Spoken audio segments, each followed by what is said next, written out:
आज के इस कार्यक्रम में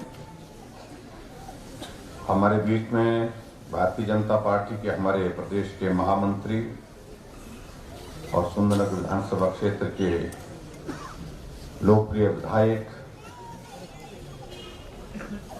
भाई राकेश जम्वाल जी और आपके द्रंग विधानसभा क्षेत्र के लोकप्रिय विधायक श्री जवाहर ठाकुर जी हमारे बीच में, जिन्होंने देश की सेवा में अपने जीवन का बहुत बड़ा हिस्सा गुजारा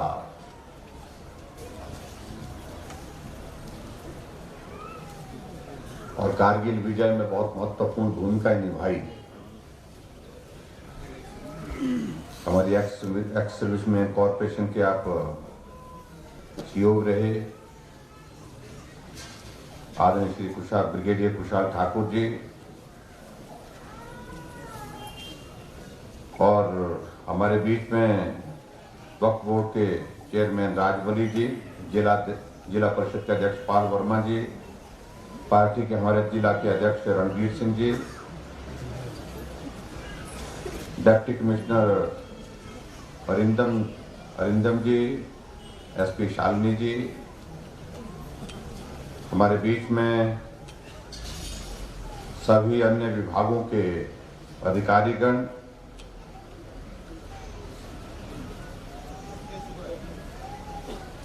बाली चौकी के हमारे ब्लॉक के चेयरमैन और पूर्व में मंडल के अध्यक्ष रहे श्री शेर सिंह जी,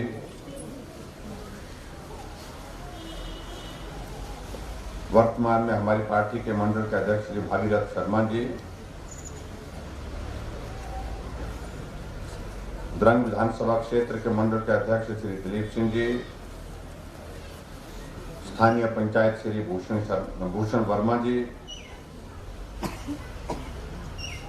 पार्टी के हमारे साथी पूर्व में जिला परिषद के अध्यक्ष रहे श्री पूर्ण चंद ठाकुर जी, जिला परिषद के अध्यक्ष रहे श्री शिरावणी जी, पार्टी के हमारे साथी श्री हेमराज वर्मा जी, योगेंद्र शर्मा जी, ज्योति कपूर जो हमारे युवा मोर्चा के महामंत्री हैं और यहाँ उपस्थित पंचायत के सभी चुने हुए प्रतिनिधि, चाहे वो सराज के हैं चाहे वो बाली चौकी के हैं, पार्टी के हमारे बहुत सारे प्रमुख नेतागण जो आज के इस कार्यक्रम में दोनों विधानसभा क्षेत्र से यहाँ उपस्थित हैं और यहाँ सभी भाइयों बहनों का प्रकार।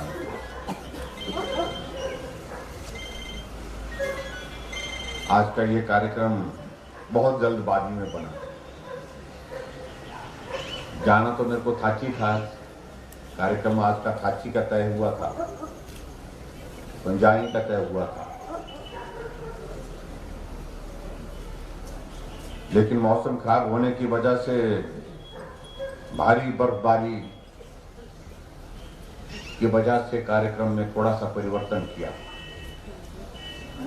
फिर मैंने ये सोचा था कि मैं जहां तक हनोगी तक आऊंगा,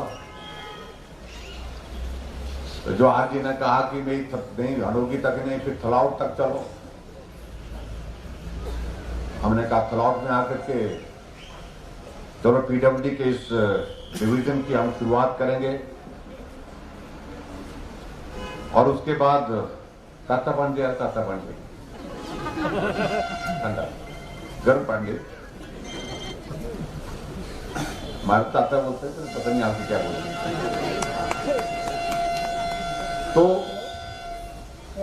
फिर पीडब्ल्यूडी के डिवीजन की शुरुआत करने के लिए, उसका उद्घाटन करने के लिए थलाउट का कार्यक्रम बना। बाद में जो हाजी ने कहा कि नहीं आउट पे चलेंगे,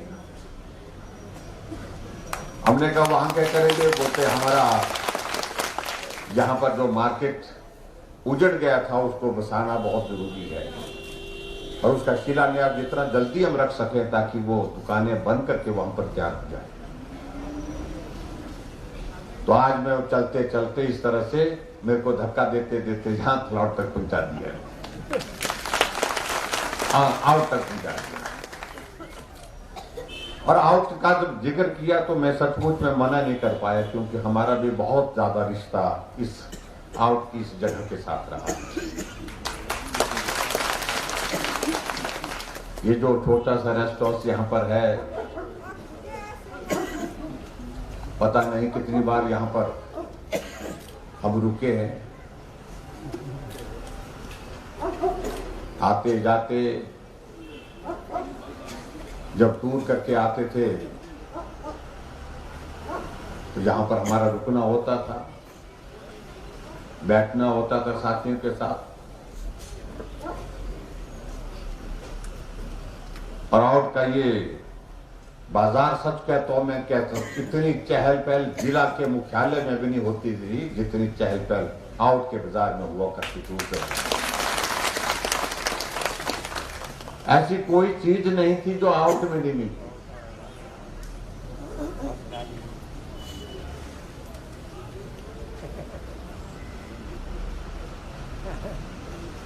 और यहाँ पर आउट में हमारे मंडल के उस वक्त के पूर्व में अध्यक्ष रहे हेमराज वर्मा जी के हमारा आना जाना होता था।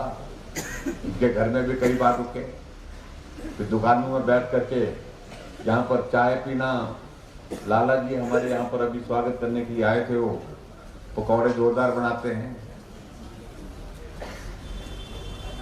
मिर्च यहाँ पर, मसाला यहाँ पर, तिरी मिरी यहाँ पर, सब कुछ, ये मतलब कोई चीज नहीं यहाँ पर। राजमा यहाँ पर, खोड़ यहाँ पर, नारदाना यहाँ पर, पूड़े यहाँ पर।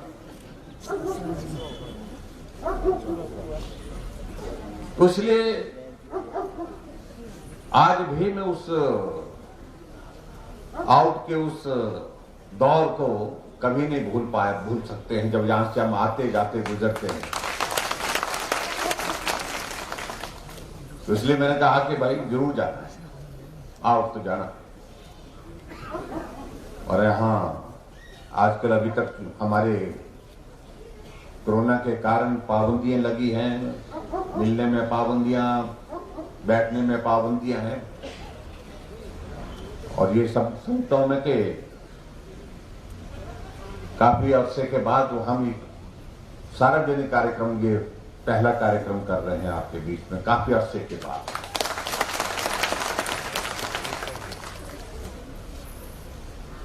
अब जवाहर जी ने अपने जमाने की बड़ी भारी बातें कही, और बाकी ये तो मानना पड़ेगा। एक दिन जेब से ने फोटो निकाला, बोलते फोटो देखो, बोलते किसका है? फोटो था बचपन का, इतना कर, बहुत छोटा। कितनी उम्र की होगी उस फोटो की? मतलब वो तो 2-3 साल का, 2-3 साल का। बोलते पहचाना कौन है? मैंने कहा भी मैंने तो नहीं पहचाना। बोलते ये फोटो मेरा है। बोलते मैंने कहा ये तो बड़ा लाट साहब की तरह लग रहा है, बड़ा खूब पैंट पहनी है, कोट पहना हुआ है, और यहाँ से पेन डाले हुए हैं, और वो जो पानी के लिए, जो स्कूल के लिए, हाँ जी, चाय की थर्मस डाली हुई है। मैंने कहा भाई क्या? बोलते मेरे पिताजी भी नेता थे, बोलते, और उन्हें बड़े मुझे बोलता है बड़े लाड प्यार से पाला, मुझे बड़ा किया। बोलता है हाँ जी से होता है, हाँ। और फिर कहा, मैंने पूछा, मैं कहा आपका नाम तो, यार मेरा नाम तो, मैं कहा मेरी उम्र आपसे छोटी है, लेकिन हमारा तो गांव का नाम है जयराम, तो गांव के नाम होते थे ना। मैं कहा तेरा नाम जवाहर कैसे हो गया? बोलते उस जमाने में, बोलते है जवाहरलाल नेहरू का दौर था, बोलते हैं।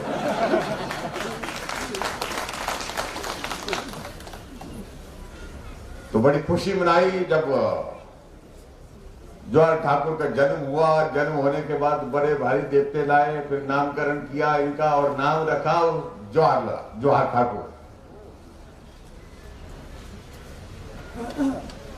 ये इतिहास है इनका, जो जिसका जिक्र कर रहे थे मुझे, और ये हकीकत है, ये सच्चाई है, इसमें तो आप लोग सब जानते भी हैं। और ये भी बात सच है कि भाई जवाहरलाल से कम सफर इन नबी ने किया, इन नबी कोई कमी नहीं थोड़ी।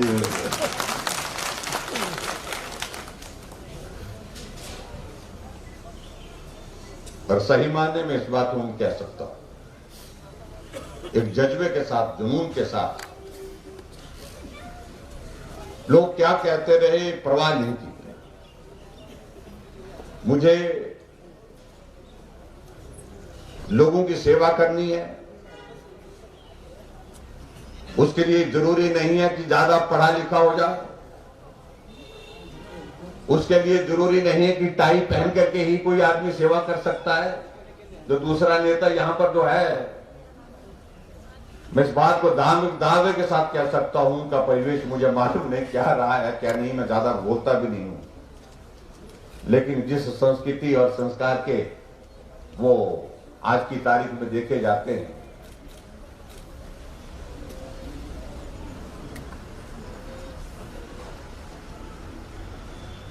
वो द्रंग की तो लगती नहीं। इस द्रंग विधानसभा क्षेत्र में सारा का सारा इलाका गांव का है, जहां जीवन कठिन है, जहां चल करके जाना पड़ता है, चल करके आना पड़ता है, पहाड़ चढ़ना पड़ता है, पहाड़ उतरना पड़ता है। और उस संघर्ष के दौर में से ये गुजरे हैं, और आज इन्होंने कहा कि टाइम लगा लेकिन उसके बावजूद चीज बनी।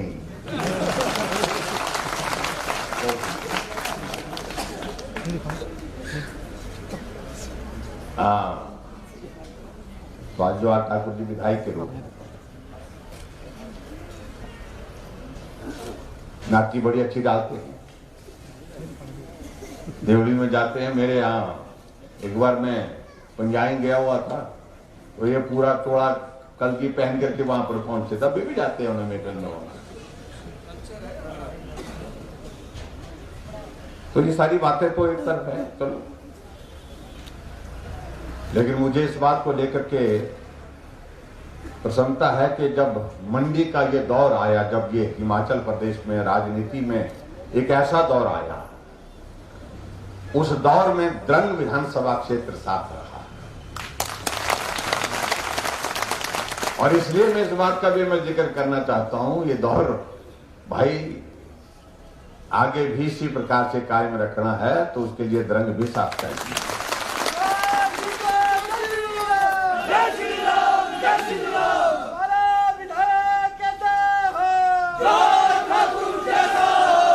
हम मिलकर के काम करें। मैंने द्रंग विधानसभा क्षेत्र को दूसरा क्षेत्र कभी माना नहीं, अपना ही क्षेत्र की तरह मैंने काम किया। आपके विधायक यहां पर बैठे हैं, जहां सड़कें चाहिए थी वहां सड़कें दी, जहां पानी की स्कीमें चाहिए थी वहां पानी की स्कीमें दी, जहां स्कूल मांगे स्कूल दिए, जहां हॉस्पिटल मांगे हॉस्पिटल दिए। जो किया जा सकता था द्रंग विधानसभा क्षेत्र में, मैं कह सकता हूं दावे के साथ। आज अगर द्रंग विधानसभा क्षेत्र में इस बात को देखें, एक तरफ 40 साल का कार्यकाल, एक तरफ 4 साल का कार्यकाल, और 4 साल का कार्यकाल भारी दिखेगा। इसलिए भी कि आप लोगों ने भी हमको दिल से चाहा और हमने भी आपको दिल से चाहा, इसमें दो रात।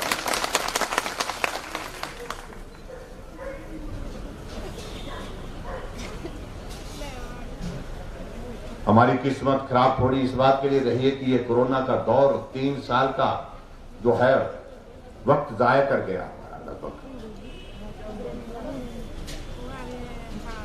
आज भी हम यहां पर आए हैं, डरते डरते आए हैं, और शायद आप लोग सोचते सोचते आए हैं। अभी भी 3 साल होने जा रहे हैं, ये छिकड़ा नहीं उतरा हमारा। कोई मुहट्टा बोलते हैं, कोई चिकड़ा बोलते हैं, कोई तो वहां जाकर के बोलते बोलते गुजरा बोलते कि मुंह में जो फंसा हुआ इस तरह से 3 साल हो गए, हद हो गए। सच कह रहा हूं कि सचमुच में दुखी हो गए, परेशान हो गए इस हाथ से।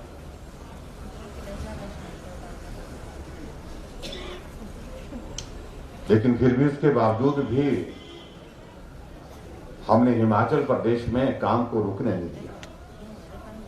खराब दौर जो हमारी वजह से नहीं, ना आपकी वजह से, लेकिन ये भाग्य में एक परिस्थिति ऐसी थी कि ऐसे दौर में से हमको गुजरना पड़ेगा।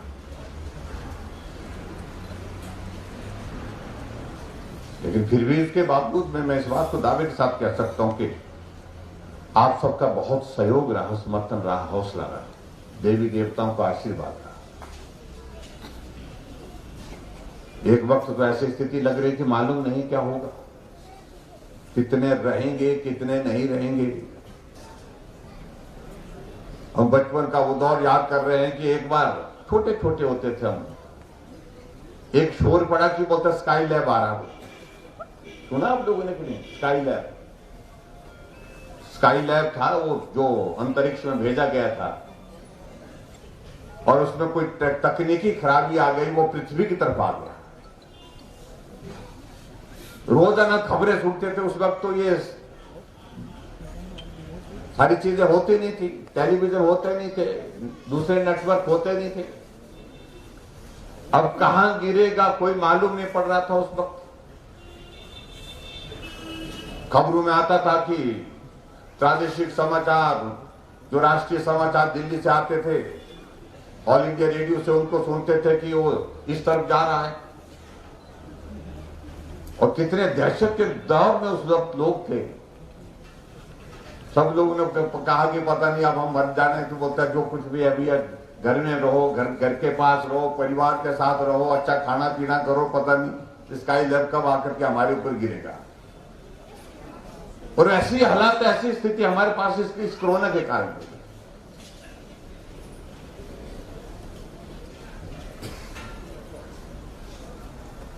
लेकिन हमने इस बात को लेकर के सुनिश्चित किया, डरने की जरूरत नहीं।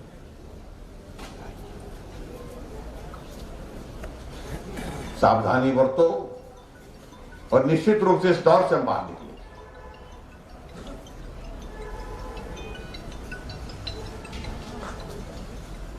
एक दौर आया, उससे हम बाहर निकले, दूसरा आया, उससे भी हम पार हुए।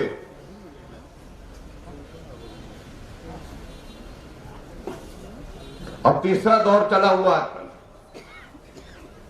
और इस तीसरे दौर में भी अब मैं देख रहा हूं पिछले कुछ दिनों से, 4-5 दिनों से, अब आंकड़ा धीरे धीरे धीरे धीरे नीचे की तरफ।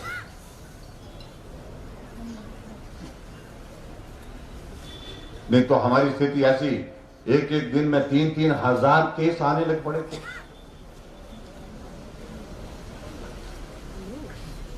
अभी मालूम नहीं कि आने वाले समय में अभी और, क्योंकि ये बदल बदल करके आ रहा अपना रूप, आने वाले समय में कोई और रूप में आएगा, मालूम नहीं।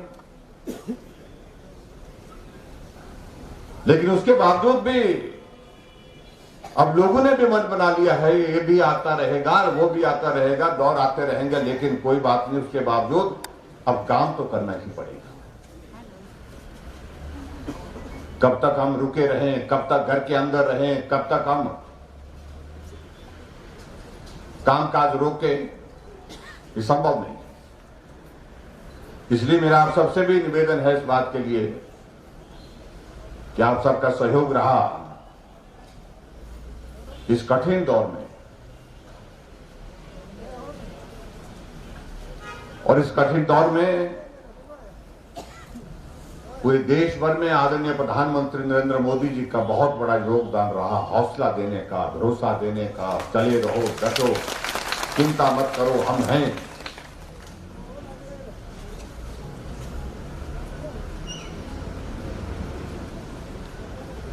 हमारे तो पार्टी के सब साथियों को कहा हमने कि भाई संकट के क्षण में मदद करो लोगों की। पूरे प्रदेश भर में जो गरीब लोग थे, मजदूरी करने के लिए दूसरे प्रदेश से अपना घर छोड़ करके हिमाचल में आए थे, उनके लिए मदद की। जहां राशन चाहिए था वहां राशन दिया, जहां खाना चाहिए था वहां खाना बना करके भी दिया।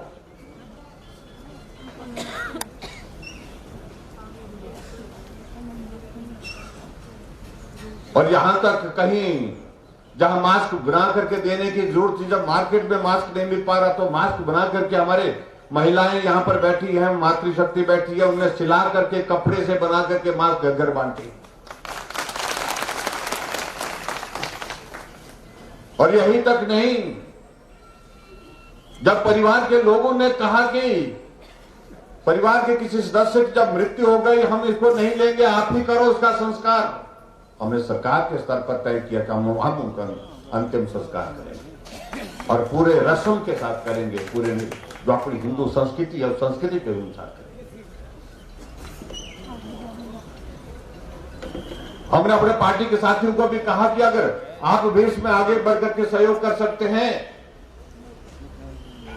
और यहां पर हमारे बीच में हमारे नौजवान विधायक सुंदरनगर विधानसभा क्षेत्र के बैठे हैं, ऐसे एक नहीं अनेक जो कोरोना के कारण जिन लोगों की मृत्यु हो गई थी, इन्होंने अपने हाथों से उनके अंतिम संस्कार किया, अपने साथियों को लेकर के उनके अंतिम संस्कार किए, जब परिवार के लोगों ने भी नजदीक आने के लिए मना कर दिया।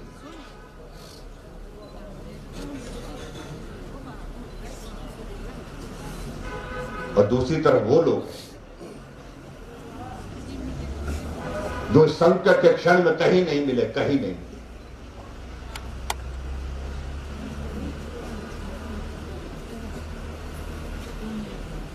सिर्फ राजनीति करने के लिए अखबारों में बयान देते रहे।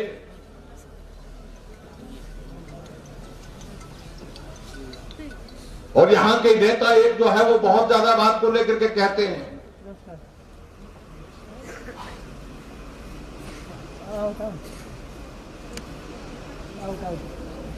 और जहां तक झूठ बोलने की बात है, मैं कह सकता हूं कि हिमाचल में कोई दूसरा आदमी तो उनका मुकाबला नहीं कर सकता है।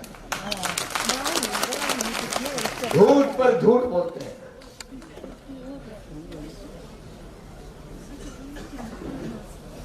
अभी मैं एक दिन देख रहा था कहीं पत्रकार वार्ता में प्रतिभा सिंह जी कह रही थी कि मंडी में एयरपोर्ट की बात हमने उठाई, फिर वो जगह भूल गई कहां से कहां उठाई, फिर वो तो देखने लगी तो पूछा सामने से भी कहां बढ़ा रहे थे एयरपोर्ट, तो कौन सिंह बोले गोगिरदार बना रहे थे, बोले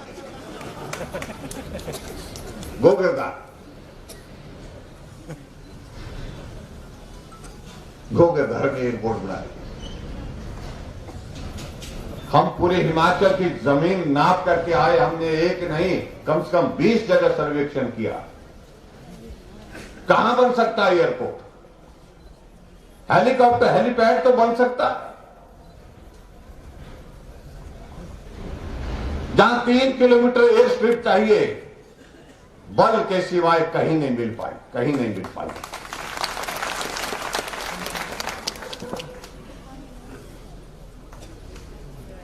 और वो गोगिरधार का सर्वे अगर उनका आप लोगों के पास कहीं मिल जाए, जो आज आप ढूंढना तो रखेंगे, हमने सर्वे कराया था। आज से पहले हिमाचल प्रदेश में एयरपोर्ट के लिए कोई भी सर्वेक्षण नहीं हुआ है। ये 3 एयरपोर्ट छोटे छोटे जो बने हैं, इसके सिवाय कोई नया एयरपोर्ट का सर्वेक्षण हिमाचल प्रदेश में नहीं हुआ है। झूठ बोलना उनके सामने बोलो जो जानते, मतलब जो जानकारी कम रखते।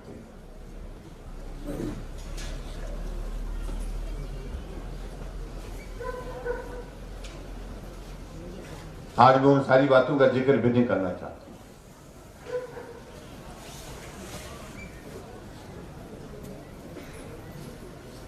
जो आज ही बोल रहे हैं कि आज को बोलते मेरे ऊपर बड़ी कृपा की हुई है, मेरा नाम कम करते, बोलता आपका नाम ज्यादा लेते हैं। मैं कहा ठीक है, जिसके ज्यादा नाम लेते हो उसका अच्छा ही होता है। आपका नाम लेते लेते वो आप विधायक बन गए।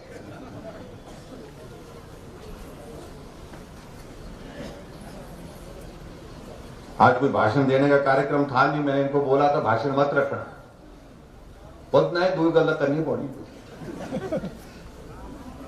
मैंने कहा 2 बातें करने के लिए तो मन तो बहुत कर रहा है, क्योंकि कई दिनों से हमारा गला जो है वो फंसा पड़ा हुआ है।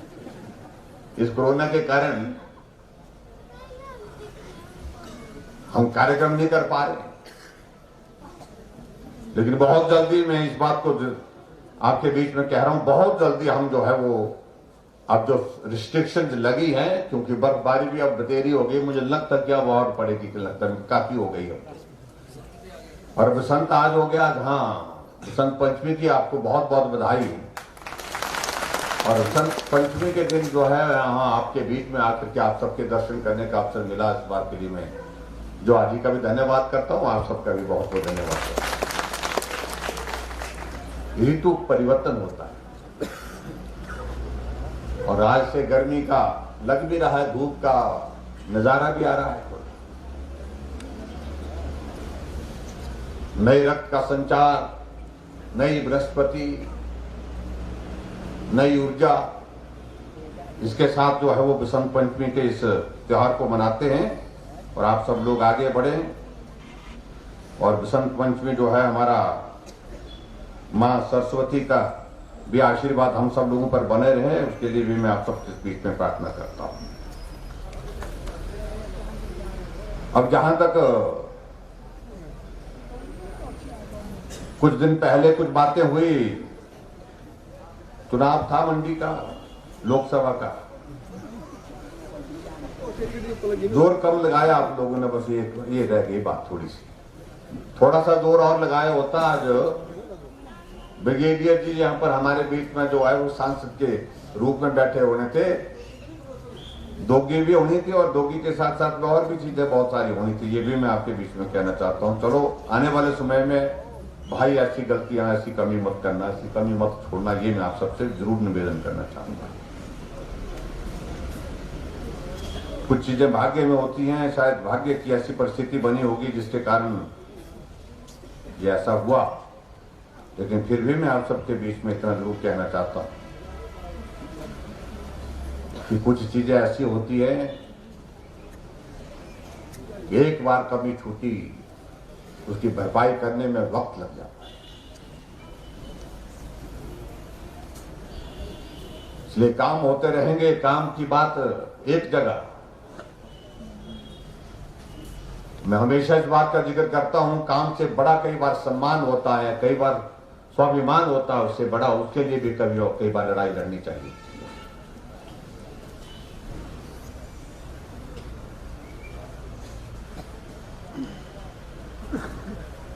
इसलिए आने वाले समय में ये बहुत महत्वपूर्ण है। 4 वर्ष हमारी सरकार के पूरे हुए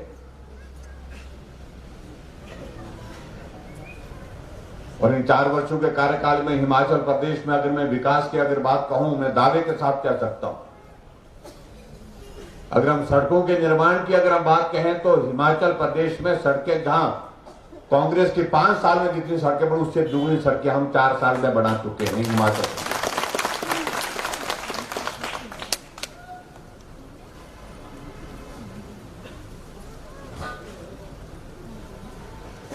लेकिन फिर भी उसके बावजूद इस बात को मान करके चलना पड़ेगा कि विकास, कई बार लोगों को विकास का एहसास नहीं होता, सबको लगता कि तो हो रहा है, अपने आप हो रहा है।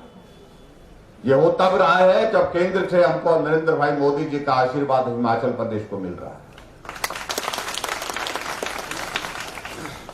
हमने आदरणीय प्रधानमंत्री जी से निवेदन किया, हमने कहा कि हमारा 4 वर्ष का कार्यकाल पूरा हुआ और हम चाहते हैं कि आप जैसे पहली साल हमको शुभकामना देने के लिए आए थे, जब सरकार पहले दिन बनी उस दिन भी आप आए थे, शपथ ग्रहण पर भी हिमाचल प्रदेश में प्रधानमंत्री जी आए थे। 1 साल पूरे होने पर भी प्रधानमंत्री जी हिमाचल प्रदेश में आए और 2 साल पूरे होने पर भी, 2 साल पूरे होने से पहले कुछ वक्त पहले जो है ग्लोबल इन्वेस्टर मीट में धर्मशाला में प्रधानमंत्री जी आए। 3 साल पूरे होने के इस दौर में, कोविड के इस दौर में भी अटल टनल रोहतांग का उद्घाटन करने के लिए भी प्रधानमंत्री हिमाचल प्रदेश में। 4 साल पूरे हुए, मैंने जब निवेदन किया उन्होंने कहा कि मैं आऊंगा, जरूर आऊंगा। और मुझे इस बात की प्रसन्नता है कि हिमाचल के इतिहास में पहली बार किसी प्रधानमंत्री ने आकर के हिमाचल की इस देवभूमि में आकर के एक साथ 11,500 करोड़ रुपए के उद्घाटन और शिलान्यास।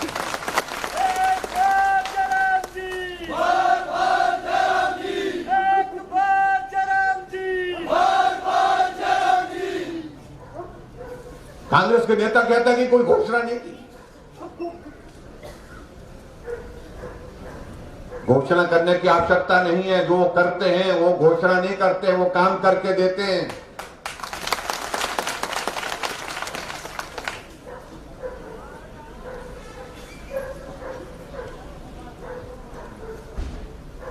और आज नरेंद्र मोदी जी ने पूरे भारत में कोविड को रोकने के लिए जिस प्रकार से वैक्सीन का निर्माण करने का आग्रह साइंटिस्ट के साथ किया, अगर मैं कहता हूं, सच कह रहा हूं मैं, ये अगर वैक्सीन नहीं लगी होती तो मैं कह सकता हूं कि शायद हालात बहुत अलग तरह के होते। जिन देशों में वैक्सीन नहीं लगी वहां मृत्यु दर आप देखिए कि कितने लोगों की मृत्यु हुई।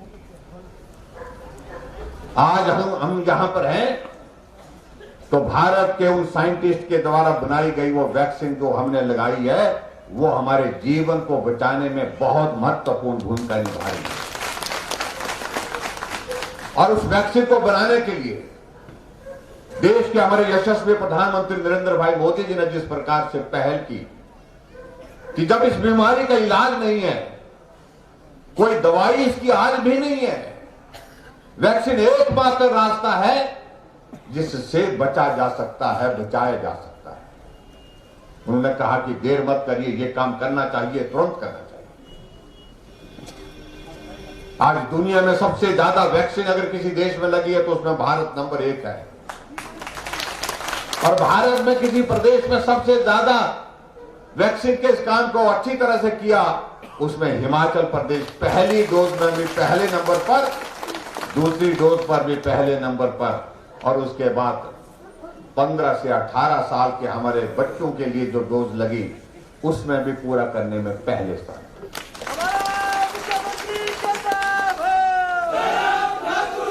या फिर क्यों किया हमने इसी बात को सोच करके यह किया कि सबसे पहले आदमी की जिंदगी बचाने का काम करना होगा। काम आज नहीं होंगे, कल हो जाएंगे, कल नहीं होंगे, परसों होंगे, लेकिन जब आदमी ही नहीं रहेगा, जब जिंदगी ही नहीं रहेगी तो काम कहां डालेंगे। इसलिए हमने कहा कि कोई भी कमी नहीं छोड़नी। खुद हमने व्यक्तिगत रूप से मॉनिटर किया सुबह शाम वैक्सीन के अभियान को, और आज मुझे इस बात की भी प्रसन्नता है कि प्रदेश की जनता ने भी गंभीरता से लिया, सहयोग दिया उसमें, और उसके साथ साथ में हमारे doctor, paramedical staff, nursing, anganwadi worker, ASHA worker, सभी लोगों ने, जो फ्रंटलाइन वर्कर हमारे हैं, उन सब ने भी बढ़ चढ़ करके काम किया, जीवन को जोखिम में डाल करके काम किया और पूरा।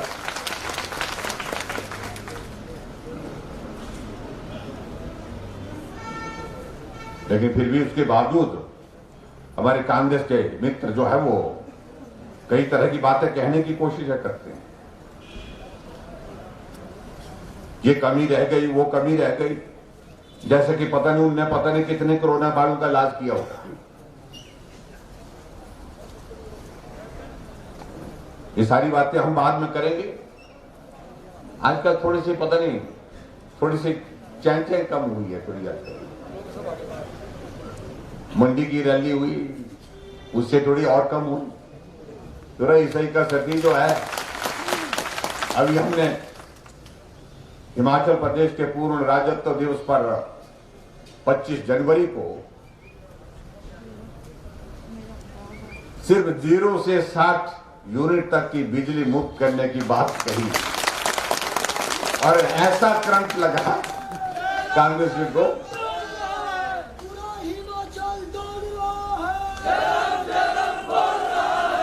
हम बिजली पैदा करते हैं, हम पूरे देश को बिजली देते हैं। 11,000 मेगावाट हिमाचल प्रदेश पैदा करता है। हाइड्रो सेक्टर में हम पूरे देश भर में सबसे ज्यादा बिजली करने वाले प्रदेश हैं,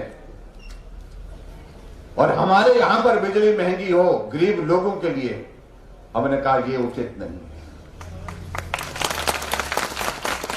हमने तय किया, मैंने पता किया, सर्वेक्षण किया, हमने कहा एक गरीब आदमी कितनी बिजली फूंकता है, कितना बिजली का उसका जो है वो कितने यूनिट फूंकता है, कितना बिजली के यूनिट खर्च करता है। कहा कि 4 बल्ब अगर हैं, 5 बल्ब हैं, अगर वो किफायत के साथ जोड़ता है तो 40 और 50 जो है उसके यूनिट जो है होते हैं। और 60 रुपए तो जिसके घर में 6 कमरे भी हैं, 6 बल्ब भी लगे हैं, तो 6 बल्ब भी जो है उसमें जो है अगर पूरा किफायत के साथ, क्योंकि शाम को जलाना, उसके बाद जब जरूरत नहीं रहती है तो उसके बाद फिर जो है वो बिजली जब बंद कर देते हैं तो 60 यूनिट से कम खर्च करता है। हमने कहा कितने लोग होंगे ऐसे,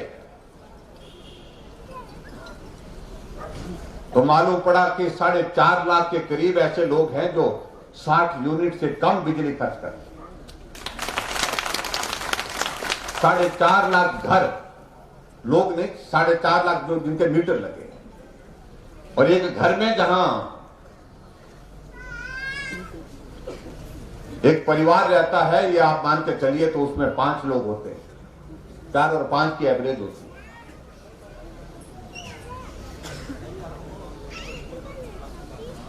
तो हमने कहा कि इसमें खर्चा कितना आएगा, कहा कि जी 60 करोड़ के लगभग खर्चा आएगा। ये खर्चा जो है सरकार को अगर बहन करना, 60 करोड़ खर्च बहन करने पड़ेगा। फिर मैंने कहा कि इसके अलावा और क्या लगता है। फिर बताया गया कि हमारा मीटर का जो बिल है वो 15 रुपए का हर महीने का होता है।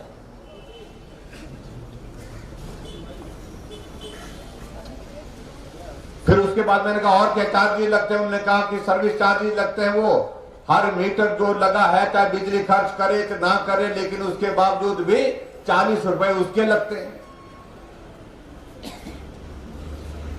यानी कि बिजली आप चाहे 1 यूनिट भी खर्च न करें, लेकिन उसके बावजूद भी आपको बिल जो है 40 रुपए जो है वो सर्विस चार्जेस के, और उसके बाद 15 रुपए मीटर चार्ज के जो है 55 रुपए जो है हर महीने कम से कम तो देना ही पड़ता था, चाहे आपको 1 लाख भी नहीं है।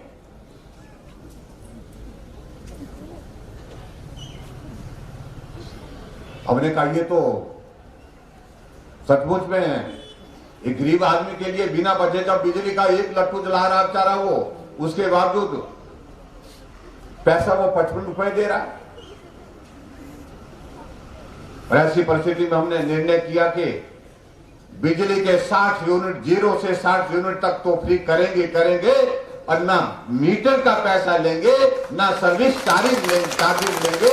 पूरा का 0 से 60 सिर्फ 0 बिल आएगा। लंबे समय तक कांग्रेस रही, एक बार नहीं अनेक बार रही।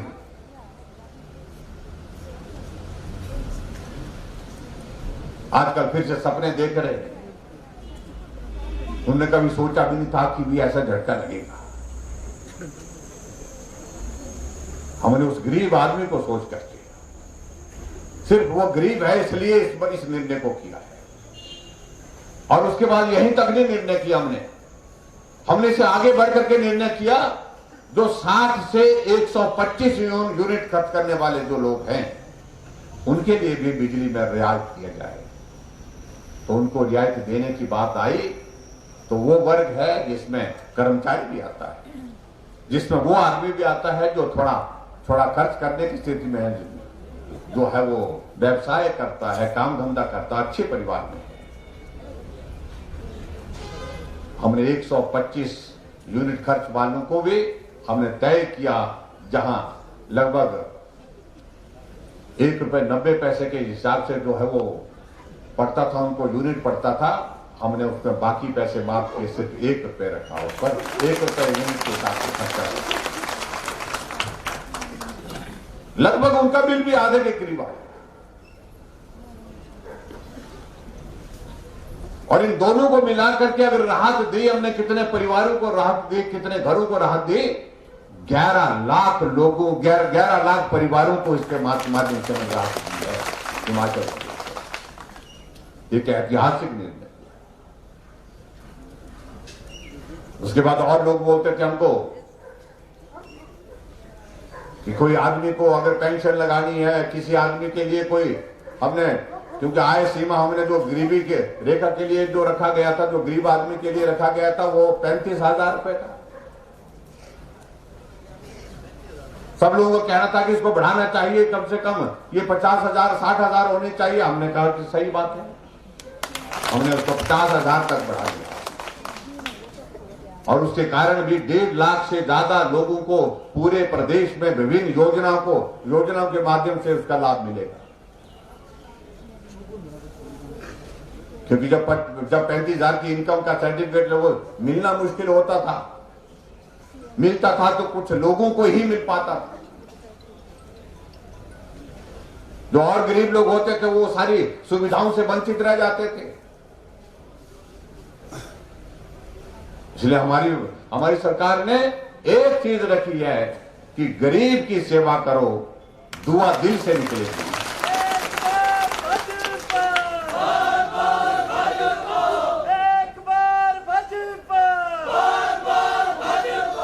और इसलिए हमने पहले दिन से निर्णय किया, चाहे वो पेंशन देने के लिए बुजुर्गों के लिए निर्णय था, चाहे वो हर घर में गैस का चूल्हा देने की बात थी, उसमें हर घर में गैस का चूल्हा देने की बात इसलिए आई क्योंकि हम चाहते थे एक गरीब से गरीब परिवार भी घर में अपने घर में गैस का चूल्हा रख करके तो अपना जो है खाना बने।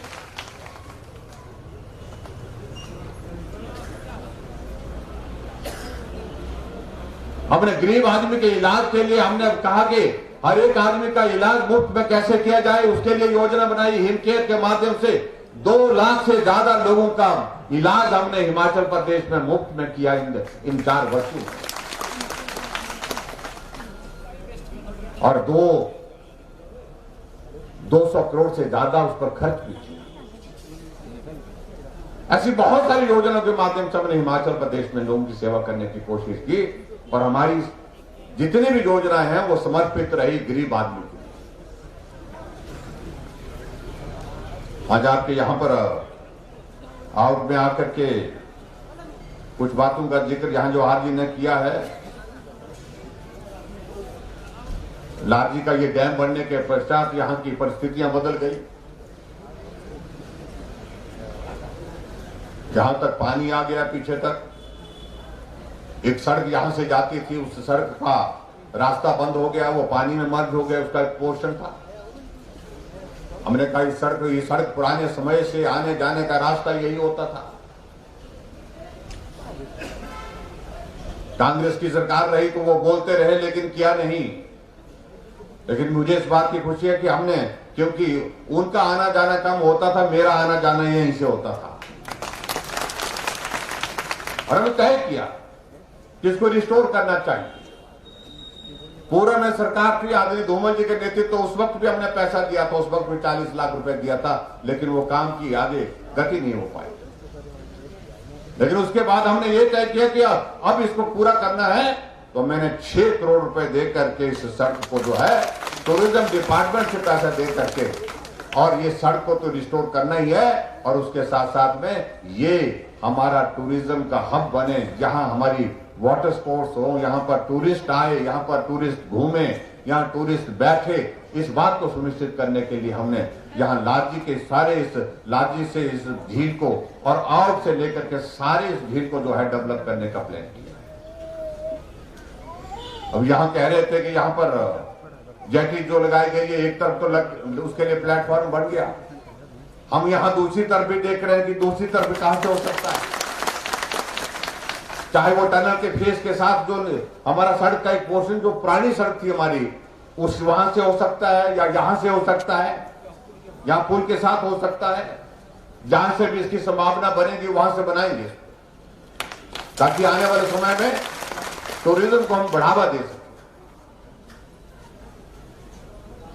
और इसके अतिरिक्त और भी चीजों को लेकर के यहाँ पर जवाहर जी ने कहा कि बहुत कुछ यहाँ पर द्रंग विधानसभा क्षेत्र में हुआ है। प्रधान जी ने भी अपनी बातें कही हैं, मैं उनकी बातों को सुन रहा था। मैंने कहा कि आज तो कार्यक्रम इस प्रकार का था ही नहीं भाई, यहाँ तो कई दिनों से आना नहीं हुआ, तो मैंने कहा दाल गुजरा, कई दिनों के बाद आप सबके साथ हो जाएगा, तो मैं तो इसलिए आया था। लेकिन मुझे नहीं पता था इन्होंने कागज छाप रखे हैं यहाँ पर। एक तो यहाँ तो थ्राउट पे 2-3 चीजों के लिए इन्होंने कहा कि ITI का भवन, PSC का भवन, PWD के जो हमने डिवीजन जहां पर दिया है उसका भवन और बिजली बोर्ड का, क्योंकि उसमें सारी की सारी वो जमीन जो है वो बिजली इलेक्ट्रिसिटी बोर्ड के पास है। और उसमें भी हम देख रहे हैं, इस बात को हम देख रहे हैं, निश्चित रूप से हम भी देख रहे हैं कि वर्षों से देख रहे हैं वो जगह किसी यूटिलाइजेशन के लिए नहीं, किसी उपयोग में नहीं आई और जगह हमारे पास कम है।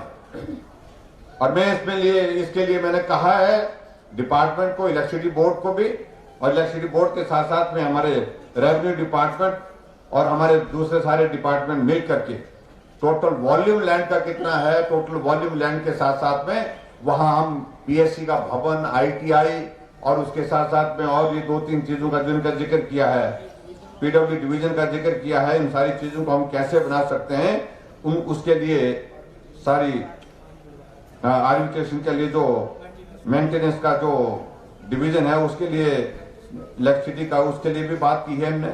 तो उन सारी चीजों को लेकर के उस बात का हम इंतजाम करेंगे।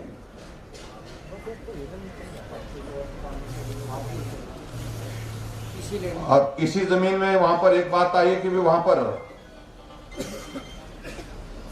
एक दो चीजों को और भी, क्योंकि जो बसों में लोग आते हैं जाते हैं उनको कठिनाई होती है, वहां पर स्टॉपेज की व्यवस्था वहां पर ठीक प्रकार से हो, उस सारी चीज को भी देखेंगे। पर आगे बढ़कर के जहां एक बात कही गई कि एक पटवार सर्कल देवरी को तहसील सदर में जोड़ा जाए, इसको सदर में जोड़ने से जो है उसको कनेक्टिविटी के हिसाब से जो है वो सुविधाजनक रहेगा, नजदीक रहेगा। और मैं इसके लिए जहां पर हमारे डिप्टी कमिश्नर बैठे हैं इस प्रपोजल को वर्कआउट करें और इसको फाइनली इसको हम अप्रूव करेंगे, इसको पूरा करेंगे ताकि लोगों को सुविधा हो सके। दूसरा पटवार सर्कल नगवाई के फर्श मुहाल, यहाँ फर्श भी है जगह है, फर्श पंचायत है, हाँ फर्श पंचायत है। तभी तो आपके पुराने विधायक जो हमारे बीजेपी के थे वो कई बार बोलते थे, तो मजाक में बोलते थे वो, क्योंकि उनको जो कमरा दिया गया था वो फर्स्ट पे था, यानी कि ग्राउंड फ्लोर पर, जिसको बोलते ना ग्राउंड फ्लोर पर, उसको भी फर्स्ट बोलते हैं। और एक शास्त्री जी हमारे थे, वो एजुकेशन मिनिस्टर हुआ करते थे उस वक्त, तो राधा रमन शास्त्री जी वो अर्श पर रहते, बोलते फर्श वाले शास्त्री अर्श वाले शास्त्री से बात करना चाहता है, फोन मिलाते थे। हाँ जी, आज जयराम शास्त्री जी की बात कर रहा हूँ। हाँ, तो फर्श आपके यहाँ पर है तो ज्यादा ठीक रहता है, फर्श पर रहा हो आदमी ना, वो ठीक रहता है, गिरने का भी नहीं डर रहता है जमीन, हाँ फर्श पर।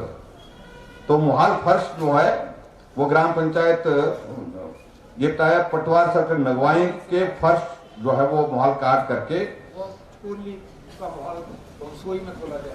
और ग्राम पंचायत टकोली के पूरे मुहाल को बमसोई में नया पटवार सर्कल खोलने के लिए इन्होंने बात कही है। अब इसके लिए मैं एक बात कहूँ, पटवार सर्कल के लिए हमको पूरा देखना पड़ता है, इसमें ताली अभी मत जाओ, बाद में बजा लेना जब सहमति बता रहे हैं, उसमें देखने पड़ते हैं मुहाल के बाद सारे खाते कितने हैं, कितने पॉपुलेशन है, कितना सारा। तो डिप्टी कमिश्नर से मैंने बात कही है कि उसका सारा वो रिपोर्ट बना करके हमको भेजेंगे, उसके बाद उसको करेंगे। और दूसरा पटवार सर्कल जो हमारा ज्वालापुर में के मुहाल बटवाड़ी वो आउट सर्किल के आउट पटवार सर्कल के से शारा को काटकर ओड़ी धार में नया पटवार सर्कल बनाया जाए। ये भी नया, इसमें भी आपको रिपोर्ट मांगनी पड़ेगी ताकि वहां पर ओड़ी धार में कितने पटवार सर्कल, इस पटवार सर्कल के लिए कितने हमारे पास वो बचेंगे, तो खाते कितने बचेंगे, तो इसको भी देखेंगे, इसको भी रिपोर्ट के माध्यम से हम पूरा करेंगे। एक पटवार सर्कल पनारसा के मुहाल कीगस को ग्राम पंचायत कीगस के सोझा में डाला जाए, नया पटवार सर्कल। तो ये भी नया पटवार सर्कल, इसकी भी हम रिपोर्ट मांगेंगे और ताकि ताकत के लिए बड़ा होता है, बड़े पटवार सर्कल। और इसके अलावा ज्वालापुर कोट खमरादा में एक बात कही गई है कि वेटनरी डिस्पेंसरी है वहां पर 1965 की, 1965 की जब मेरा जन्म हुआ तब का ही है, बड़ी पुरानी है, ठीक है। तो वेटनरी डिस्पेंसरी जो हमारे ज्वालापुर कोट कमरादा में जो है वहां पर, उसका दर्जा बढ़ाने की इन्होंने बात कही है कि इसको वेटनरी हॉस्पिटल बनाया जाए, तो इसको वेटनरी हॉस्पिटल बना दिया जाएगा ताकि वहां पर जो है वो गाय कम पालते लगते हैं, पाली है कोई ये तो वो उसका दूध पीते होने लिफाफे का दूध अच्छा दूध में आता बन के। हाँ जी, चाली तो बेचते, आप तो बेचते होंगे, ताली का देने बजाई का देने बजाई नहीं, खालू का दूध पीते हो ना? हाँ ठीक है हो नहीं गया। एक और इन्होंने बात कही है कि जो मिल्क प्लांट इसका सर्वे होता है, टोटल वॉल्यूम जो है मिल्क की कलेक्शन कितनी पॉसिबल है उसके आधार पर इसको इकोनॉमिक्स इसकी थोड़ी सी वर्कआउट करनी पड़ती है। इसका सर्वेक्षण कराएंगे और अगर यहाँ पर इस तरह की स्थिति बनी तो यहाँ पर जो है मिल्क फेडरेशन की ओर से जो व्यवस्था करनी होगी, चाहे वो मिल्क प्लांट की बात है या मिल्क कलेक्शन सेंटर की बात कही है कि क्या उसमें बन पाएगा, उसके वॉल्यूम के हिसाब से तय होगा। तो इसको भी हम सर्वेक्षण करने के बाद इसको भी हम पूरा करेंगे। ये भी मैं आपके बीच में कहना चाहता हूँ। एक और बात उन्होंने कही है कि भाई नगवाई और टकोली के मध्य में जो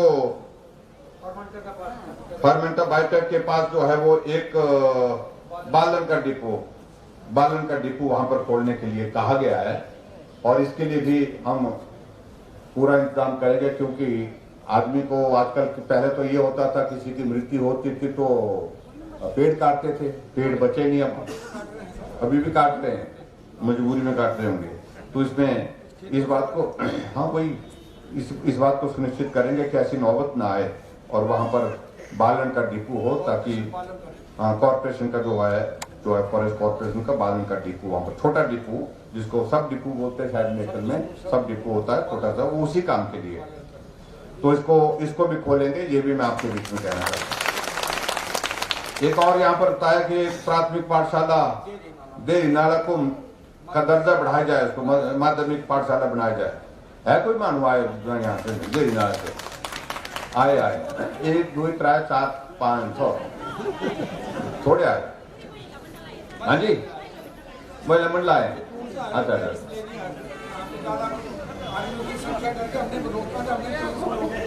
चाहिए क्या? हाँ जी पक्का चाहिए। हाँ जी ना तो थोड़ा वाटे सुनते पड़े। तो प्राथमिक पाठशाला देहरी नाला को जो हमें माध्यमिक पाठशाला करने की यहाँ पर घोषणा करता हूँ, ताकि बच्चों की सुविधा हो सके।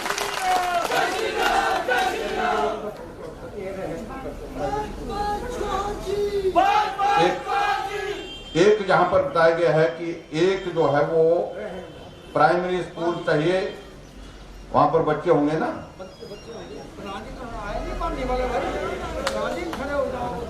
बांदी के वहां पर बताया गया। फिर रहन में कह रहे हैं कि प्राइमरी स्कूल खोलने की बात कही गई है, वहां पर प्राइमरी स्कूल खोल दिया जाएगा और ताकि वहां पर बच्चों को सुविधा मिल सके। ये सारी बातें आज हमारे बीच में कही गई। बाकी चीजों को लेकर के जो प्रधान जी ने एक प्रस्ताव दिया है और उस प्रस्ताव के माध्यम से इन्होंने कहा कि कुछ सड़कों के लिए कुछ सड़कें हैं, छोटी छोटी 7-8 सड़कें हैं, ज्यादा कर दी। ये प्रधान भी बिगड़े बहुत ज्यादा। प्रस्ताव मेरे पास जब आते हैं तो 5-5 10-10 करोड़ के प्रस्ताव दे देते हैं। तो मैंने कहा प्रधान जी, जब पहले एक दौर ऐसा था कि 25,000 के लिए आता था प्रधान कि विधायक निधि से 20,000 दे दो, 25,000 दे दो, 10,000 हाँ वित्त आयोग का 10,000 मिलता था। उसके लिए भी फिर बांटते थे उसको, भैया कहाँ 5,000 इस गांव में देना, 5,000 उस गांव में देना, ऐसा करते थे। अब आता प्रधान 20 लाख रुपए की स्कीम बना करके, 25 लाख रुपए की स्कीम बना करके, 30 लाख रुपए की। लेकिन सही बात है कि ये भी सच्चे जाएगा। पंचायत वाले वहां पर बोलते हैं कि भी काम करो और ये करो वो करो, ऐसा भी होना चाहिए वैसा भी होना चाहिए, पक्का करो। पहले तो गांव में पंचायत में एक गांव कोई पक्का हो जाता तो बड़ी बात है। आज ये स्थिति है कि गांव में पंचायत में कोई गांव ही ऐसा नहीं रह गए जहां पर पक्के रास्ते नहीं, सब जगह पक्के रास्ते ज्यादातर बन गए। थोड़े रहे होने, थोड़े कसर रह गए होने, तो उनको भी बढ़ाएंगे। तो प्रधान जी ने यहाँ पर बात कही, उनकी बात हमने सुनी है और तो इन्होंने जो सड़कें दी हैं यहाँ पर, उन सड़कों के लिए मैं अलग अलग जो है वो मधु में से इसमें से जो आज की विधायक निधि भी साथ डालेंगे थोड़ी, आप भी जरा लगे। तो मैं 15 लाख रुपए देने की यहाँ पर घोषणा करता हूँ और स्कीम का नाम छोड़ देता हूँ मैं। इसका वो बना करके आप दे दें। थोड़ा मैं डीसी साहब से बोलूंगा जो बैकवर्ड एरिया में आती है, ज्यादातर तो बैकवर्ड एरिया में आती होंगी, और कुछ ऐसी होगी थोड़ा उस पर इस तरह से कर लेंगे। अब जहां तक कुछ लोग बोलते हैं कि भाई द्रंग वालों को भी अब बाड़ी जाना पड़ रहा है, ऐसी भी बात कर रहे हैं। उनको ये मालूम होना चाहिए हमारा कल्चर एक है, हमारा मिलना जुलना एक है, और मंडी से नजदीक ये इलाका पड़ता है। कौलसी के जमाने में ये सारा इलाका जो है नॉन बैकवर्ड था, और नॉन बैकवर्ड में पैसा नहीं मिलता है, बहुत कम मिलता है। और आज बैकवर्ड में जब हमने आपको इसमें बाली चौकी ब्लॉक में शामिल किया, तो उसमें सबसे बड़ी बात तो यह है कि कितनी पंचायतें, 12 पंचायतें आई ना, अभी कितनी आई यहाँ नहीं, यहाँ आपकी कितनी आई? 21 आई आप?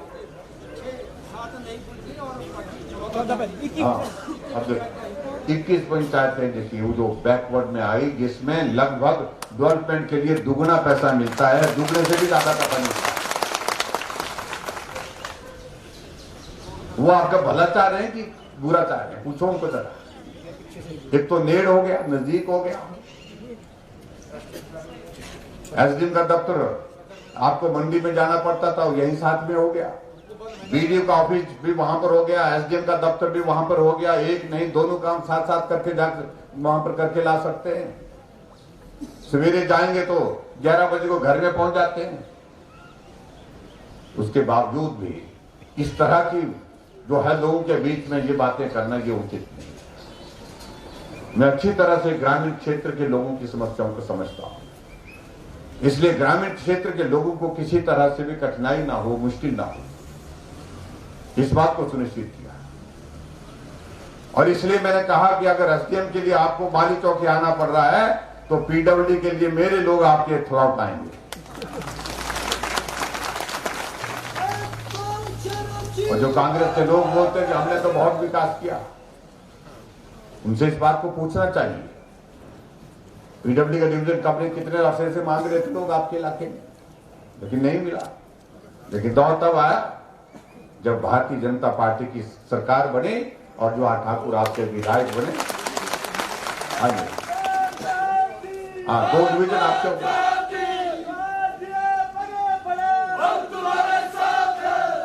तो इसलिए मैं आप सबके बीच में आज के कार्यक्रम में बहुत बहुत धन्यवाद करता हूं। सबसे मिलना हो गया।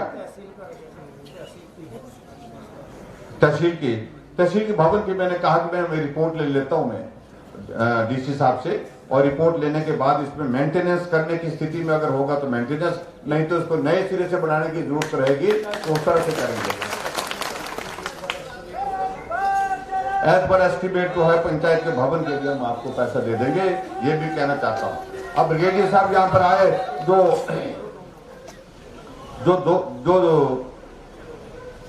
क्या रह गया,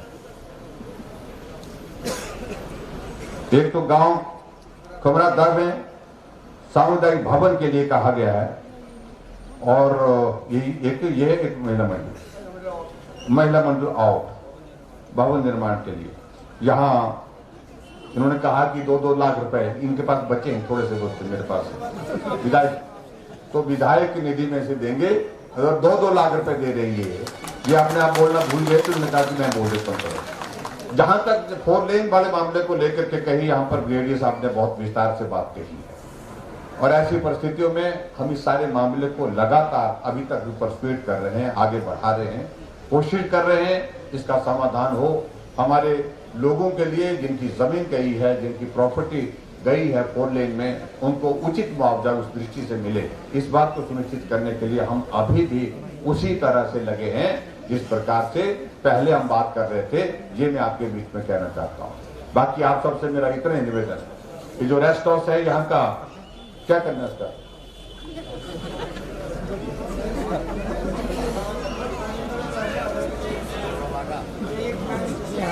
इसके, हाँ जी,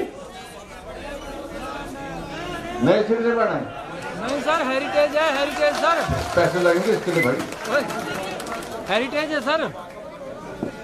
जगह कितनी है ये सारी फॉरेस्ट की है सारी? ये भी है और एक दुकानें में फॉरेस्ट के। अच्छा, इसमें बढ़ रही है, जिसका किराया मिलेगा फॉरेस्ट बंद हो। तो इस रेस्ट हाउस को भी अगर रेनोवेट करना होगा रेनोवेट करेंगे, अगर नए सिरे से अगर बढ़ाने की होगी इसकी मैं इसकी रिपोर्ट ले लेता हूं, क्योंकि मैंने अभी कई दिनों से देखा नहीं, कई सालों से आना नहीं हुआ यहाँ आपके, तो इसको देख लेंगे। अगर रिपेयरेबल है तो रिपेयर किया जा सकता तो रिपेयर करेंगे, नहीं तो उसको रेनोवेट करने की बात है। और यहाँ अगर इसको और अच्छा बनाने की जरूरत है तो नए सिरे से इसको बनाएंगे। ये मैं आपके बीच में कहना